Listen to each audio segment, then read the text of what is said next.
On mounting a rising ground which brought the figure of his fellow traveler in relief against the sky, gigantic in height and muffled in a cloak, Ichabod was horror-struck on perceiving that he was headless. But his horror was still more increased on observing that the head, which should have rested on his shoulders, was being carried before him on the pommel of the saddle. His terror rose to desperation. He rained a shower of kicks and blows upon Gunpowder, hoping by a sudden movement to give his companion the slip. But the spectre started full jump with him. Away then they dashed through thick and thin, stones flying and sparks flashing at every bound.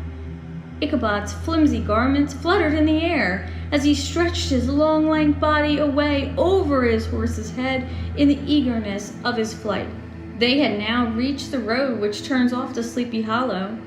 But Gunpowder, who seemed possessed with a demon, instead of keeping up it, made an opposite turn and plunged headlong downhill to the left. Just as he had got halfway through the hollow, the girths of the saddle gave way, and he felt it slipping from under him. He seized it by the pommel and endeavored to hold it firm, but in vain.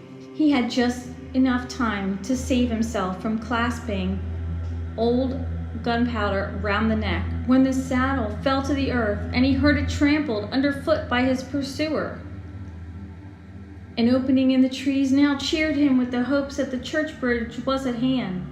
The wavering reflection of a silver star in the bosom of the brook told him he was not mistaken. He saw the walls of the church dimly glaring under the trees beyond. If I can but just reach that bridge, thought Ichabod, I am safe. Just then he heard the black steed panting and blowing close behind him. He even fancied that he felt his hot breath.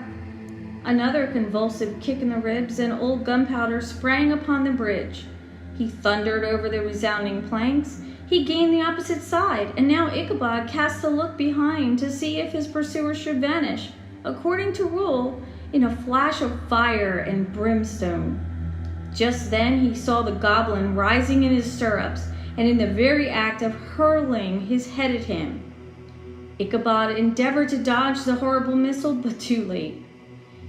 It encountered his cranium with a tremendous crash. He was tumbled headlong into the dust, and Gunpowder, the black steed, and the goblin rider passed by like a whirlwind.